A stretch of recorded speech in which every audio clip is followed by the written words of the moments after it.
Hi, everybody. Welcome to the end of the year webinar. I can't believe it. It's finally here. It's like it's gone by so fast. I don't know really where it's all gone. But thanks for joining me today. Just as a reminder, questions in the Q&A box, and I'll be happy to answer them if I can. If not, I'll get back to you. All right. I guess I need to move the slides, don't I? I just said to Paula, I go, it's been such a long time since I've done this. So congratulations, another year done.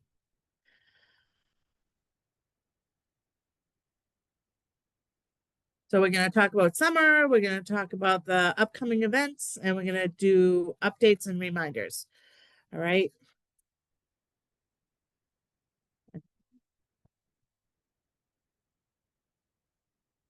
Get that page. So along with Sun Meals and Sun Meals to Go, there is a lot going on this summer.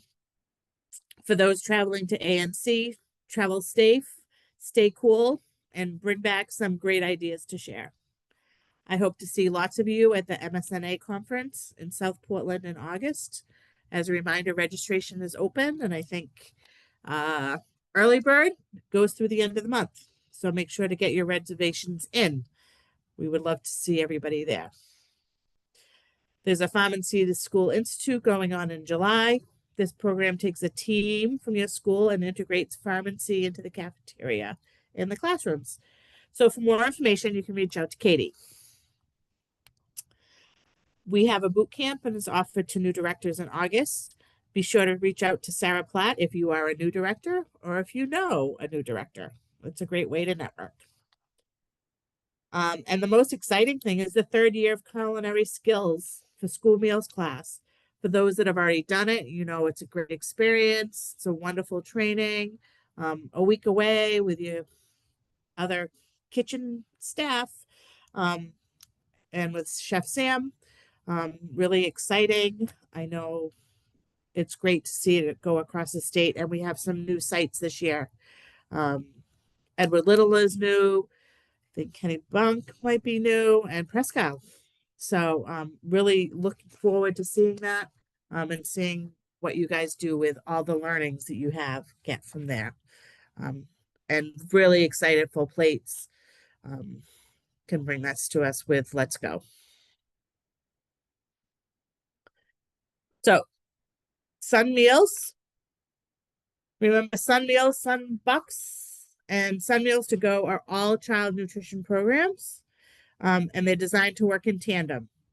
Students can receive both Sun Meals and Sun Bucks, and families who believe they qualify and have not received the benefit may go online to mymainconnection.gov and sign up until August 15th. In the Thursday update, we did send out little flyers and half sheets that you can print out, have at your sites, so that you'll have the information for families if they're looking for more information. And a phone number. Any questions about Sunbucks should go to DHHS.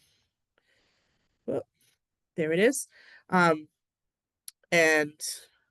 at this phone number, 855-797-4357, option 5. They can answer any questions about Sunbucks. And yeah, Sun Meals. The summer site finder should be up at the end of the month, since applications were only due on the 1st. So we need to give Kate and Nick a couple of weeks to get those in, and then we'll get those updated. And site finder, they can use this link. I just Googled it, and the map will look something like this. The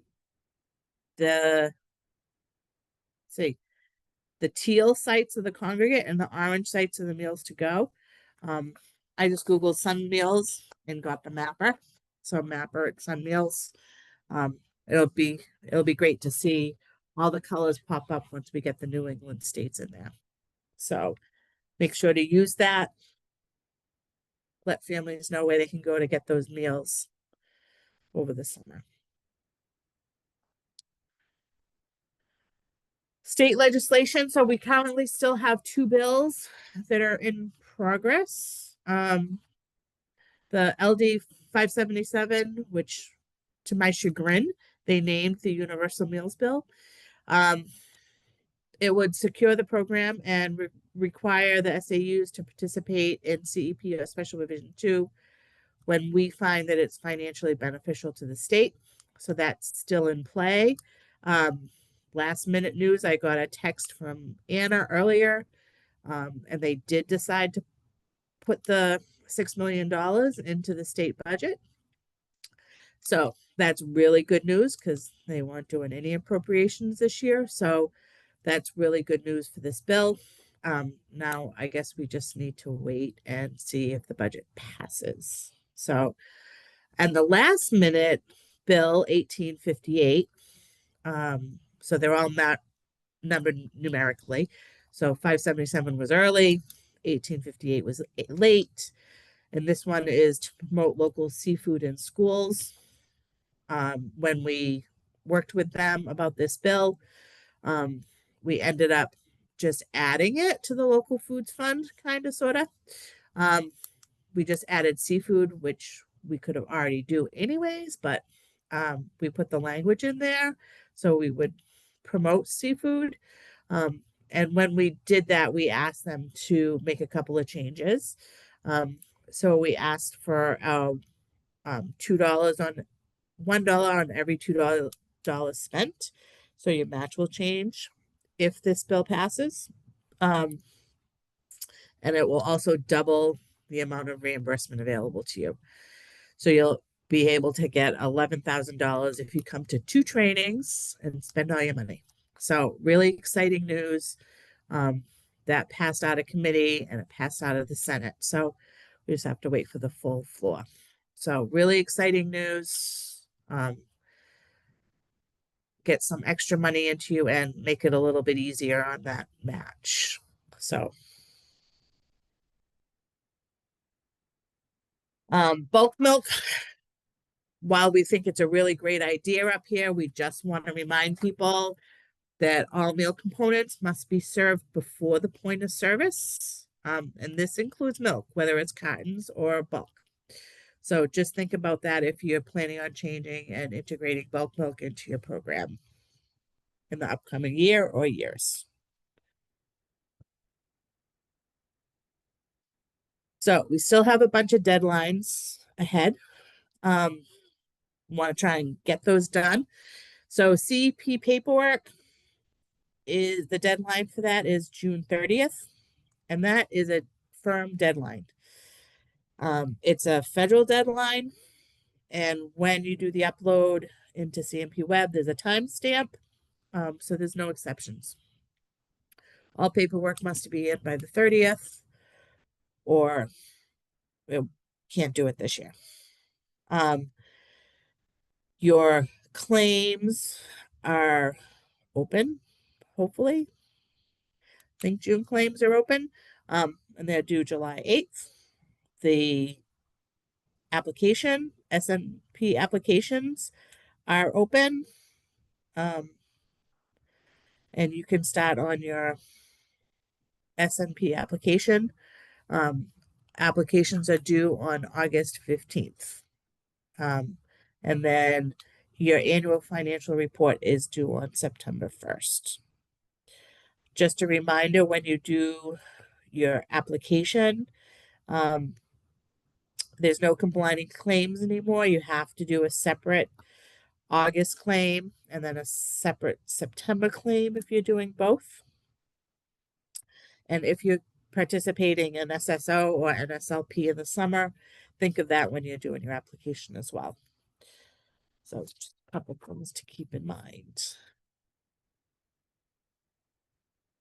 Annual requirements, things that you might want to take care of over the summer or in your back to school training.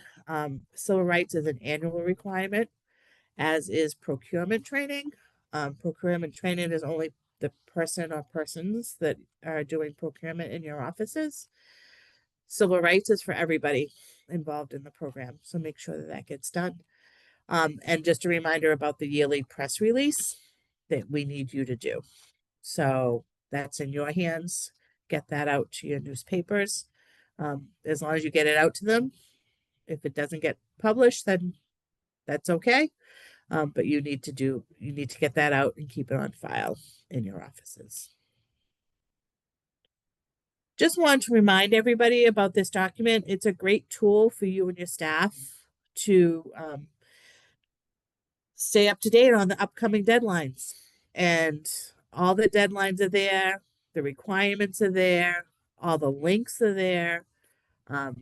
It is 3 pages, it's grown. So it is 3 pages, but it's a great tool for you to have and use. Print it out, post it up, put it on your bulletin board, remind yourself of these deadlines. It is on our webpage under the lunch program, under program planning, operations, and resources.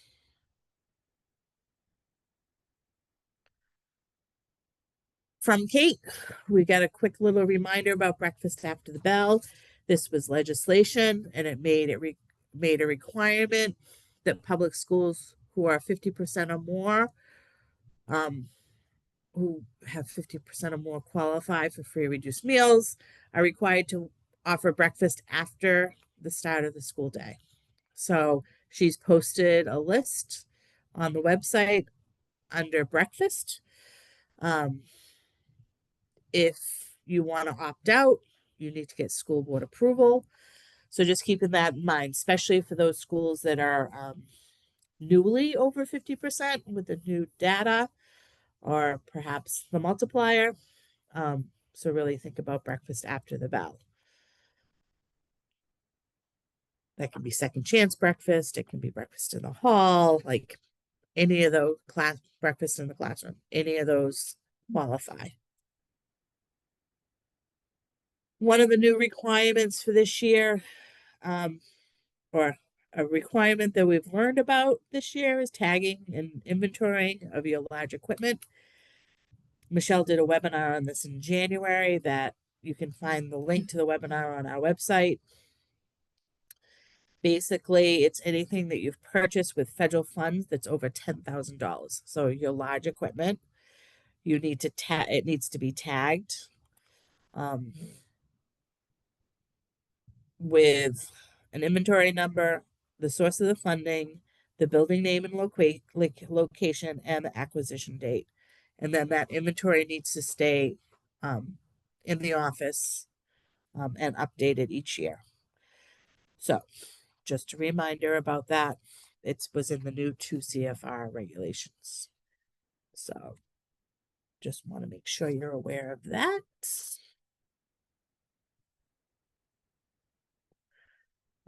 We have updated the free and reduced application as well as all the letters. Those are all on our website. And I went to look at the economic status form today. I found the 25 in there. So I'll follow up with finance and see if that updated form is there. But you should be able to find that on the DOE website as well. Just a reminder, CEP schools, Provision 2 schools should not be collecting applications. If you collect applications, then you need to start a new base year, which I'm sure those special Provision 2 schools don't want to do. And I really don't want to see the CEP schools do it either, because I really think that the numbers we have are the best numbers that we're going to get. So really important to make sure that both you and your staff at the schools really encourage you to go out and make sure there's no free and reduced applications hanging around in any secretary's drawers or anything like that. So those are on the website and up to date for the free and reduced. Pharmacy to school, I wanted to congratulate you all on such a great job. You really did spend most of the money. I don't have the percentage, but it was $740,000 out of $760,000, I think. which was great. You purchased from 132 unique producers. You cultivated relationships with 80 new producers, and 76% of you said you'll keep on producing local foods, which is awesome. And we have 19 new districts who pledged for Harvest of the Month for next year. So I'm really excited. Thank you all. It was a great program. A little rough off the launch pad, but I think we all got into it, and it's been great for the state, for you, for the kids. Um, Wanted to just remind you that next year the claims will go back into CMP Web for the Local Foods Fund. So we'll put Local Foods Fund back in for next year. Okay, not this year. So finish off this year the same way you're doing it. And next year we'll go into back into CMP Web. So, see, I knew I was going to get something.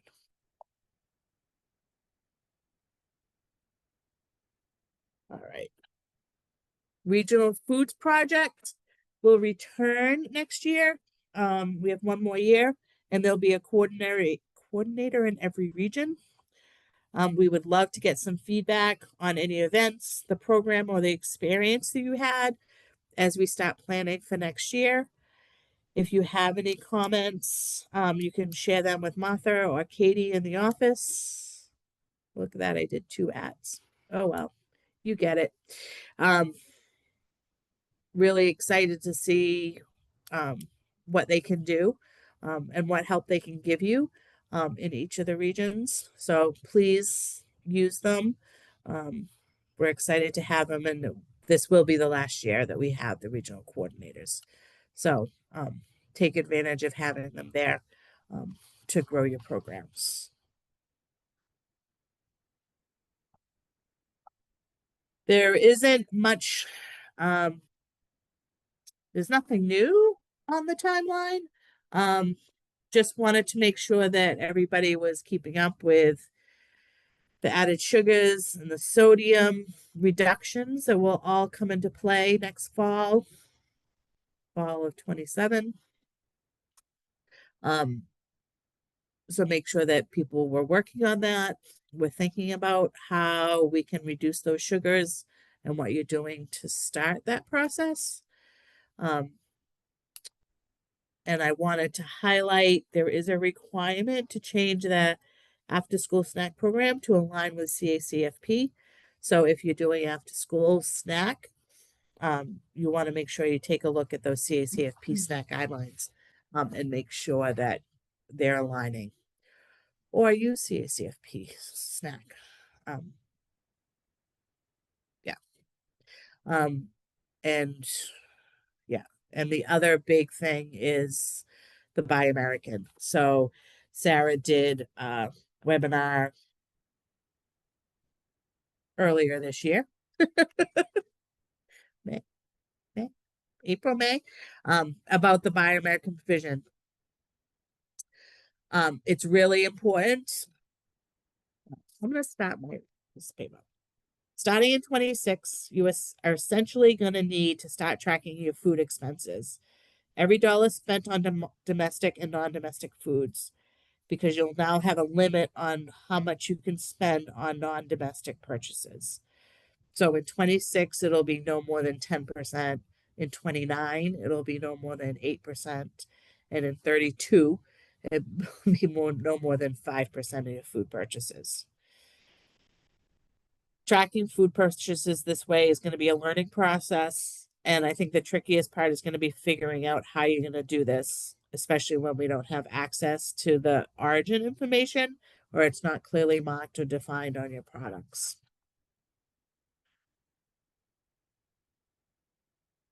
My suggestion for this year, you're going to complete your financial report anyways.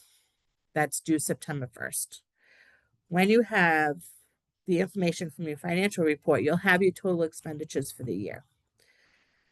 If you ask your distributor for your school year 25 velocity report, and you can take a look at your velocity report, you should be able to pull out the majority of your non-American expenses. You may need, if you're using a different vendor for your produce, like a native Maine, you may need to look at that velocity report as well for your bananas, and anything else you're purchasing, that might be non-American. At least that way, you can have some idea of what you did last year. It will give you a good idea and you'll know where you're going to start. We're also going to request this information if you're going to apply for accommodation for the Buy American tracking. There is an optional tool on our website. You don't have to use it, but you know, I would suggest that you have some sort of tool, whether you use ours or you make your own, that's fine. But as you're moving forward, it's something that you really want to make sure you take a look at. So that would be my suggestion. Take a look at those two things. It's easy access, and figure out where you're really at. You may find you're okay at 10, that you were less than 10 anyways, depending on how many bananas you bought. And those were cheap. Or mandarin oranges, right? Let's hear the biggie. So if you have any questions or concerns about that, you can reach out to Sarah. She will also be doing the accommodation requests, and you'll see those come in the fall. I do want to congratulate all the Healthy Meal Incentive Award winners. There was 26 awards in the state to these districts or SAUs. Congratulations on what you've done and accomplished over the year. And I really hope you took advantage of the summits that were put on. I did want to remind people that the awards are available until June 30th. So you can apply for those awards until June 30th. And then you'll get an invitation to the last summit, which is in Vegas in October. So really want to put it out there, get your name up in lights, take advantage of what you can get, and really proud of everybody that's out there that got an award. I want to thank everybody that participated in our Farm to School cook-off this year. There's a photo of our winners, the RSU 60 Flavor Nights. They came in and took it away from all of the senior members, these rookies, to the competition. They really had a great time, and we were lucky enough to have Governor Mills join us this year for the cook-off, the final cook-off here in Augusta. It was a great day. We had some great teams out there. We would love to see more teams participate next year. We are going to start a little bit earlier to give you more time. So really think about that, and look for that information coming in December. So think about what you might be able to do and who on your team might want to come and join us in these cook-offs. So we would love to see you. Some fall dates to remember. Maine Harvest Week is September 15th through 19th. I know that we would love to have some new local foods on the menus for that week, and maybe coordinate something. So Katie might be working on something for that. October is Farm to School month. We're looking to maybe do a Harvest Crunch, Apple Crunch event sometime in October. National School Lunch Week is October 14th through 18th. And the theme this year is Taste the World. Farm and Sea to School is doing an institutional summit. Farm and Sea to Institution is doing a summit on October 14th at Colby. And our fall info meeting will be October 23rd at UMaine Orono. So jot that date down. We hope to see you all there. I'm really excited about the theme for National School Lunch Work Week this year. It really goes along with our global and cultural meals that people are doing. So really think about what you might want to do for Taste the World and really incorporate it into your schools and what your students really like. So it's a really great theme. And they be sure to check out the website for SNA. They have a bunch of different, they have passport stamps and all sorts of different arts and crafts that you can do. Arts and crafts, brand guide, and resources and stamps for passports. So, really excited to see that.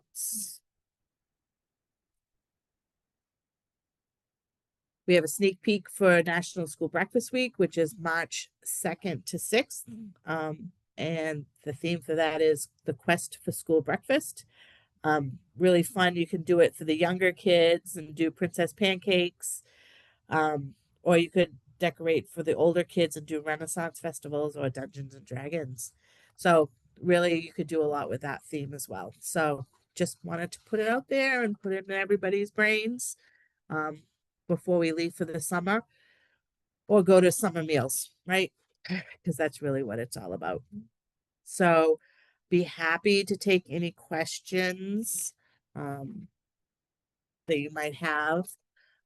But want to wish you all a great summer if we don't see you. Thank you for all that you do for the kids in Maine. And excited for what I'll see out there in the upcoming summer and upcoming school year. So, Paula, do we have any questions? We have a couple. Oh, good. Bring them on, everybody. Bring them on. Do I need to separate my NSLP and SFSP claim if we are running both programs in June? It depends on how you're running your programs. So, because the NSLP claim is different from the SFSP claim, unless you were running NSLP in the summer or SSO. And we do have a few school systems that are doing that. But if you're running traditional SFSP, it's a different claim than the NSLP. And we have a couple of people asking where the Buy American tracking tool is on our website. Do you know the answer to that, Paula? I should. I want to say it's on the lunch page. There's a procurement and Buy American drop down, and it should be under there. There you go. You can ask the questions and answer them, Paula. And let's see. Oh, yes. Somebody is asking if the webinar is going to be available online. Oh, there you go. You can answer that one too. Answer that one too. Yes, it will be available sometime next week.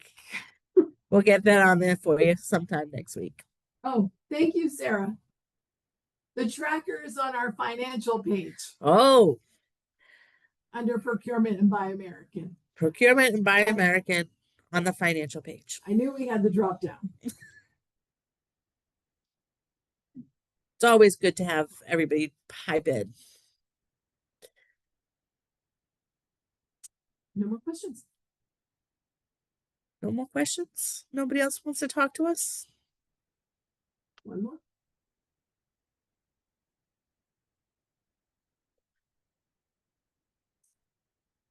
Our after-school program, we need to follow the CSCFP guidelines.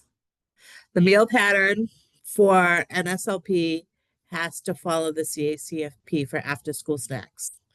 That's part of the new regulations. So make sure you take a look at those new CACFP guidelines.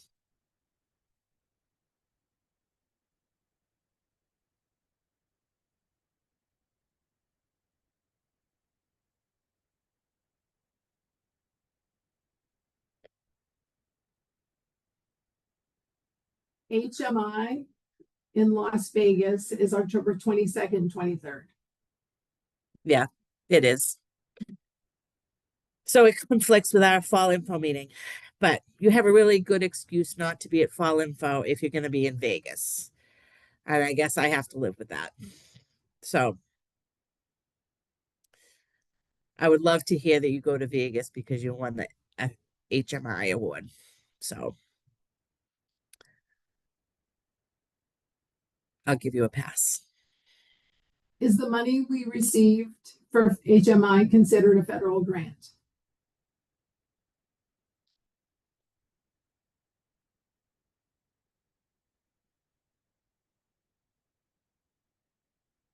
I'm not sure. The person that's asking that question, maybe send me an email, and we'll try and figure out why you're asking that question and what it pertains to.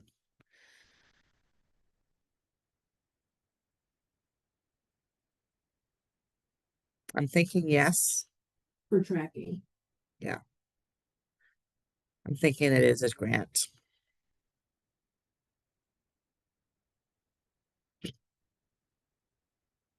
Yes, the registration for Fall Info will be in the Thursday update at the beginning of the school year.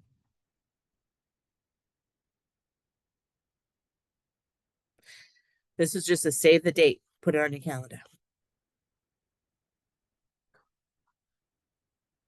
Oh, it goes under other in your financial report. The HMI grant money. The CACOP question. Does that mean we don't have to necessarily be CACFP if we follow the CACFP meal pattern? No, you don't have to be CACFP. You just need to follow the meal pattern, kind of like we do for pre-K. You're still in NSLP. You claim them under NSLP, but you have to follow the CACFP meal pattern for pre-K if they're not in the same space. So same idea. You just need to follow that meal pattern. You can still claim them under NSLP. Commingled. That's what it is, if they're not commingled.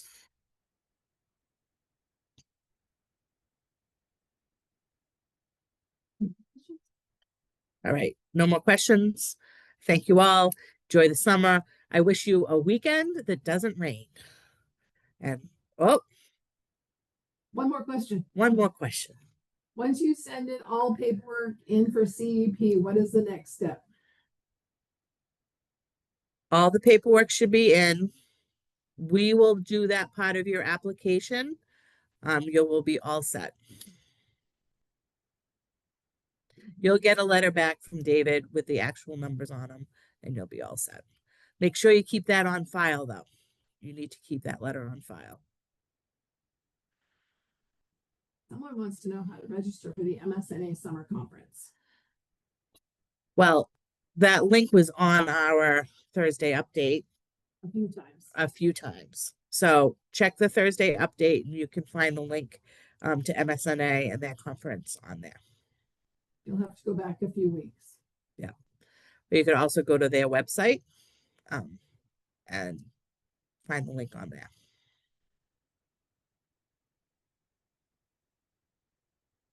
Jody is saying the CEP application is done by us. Yes. We do that part of the application for you.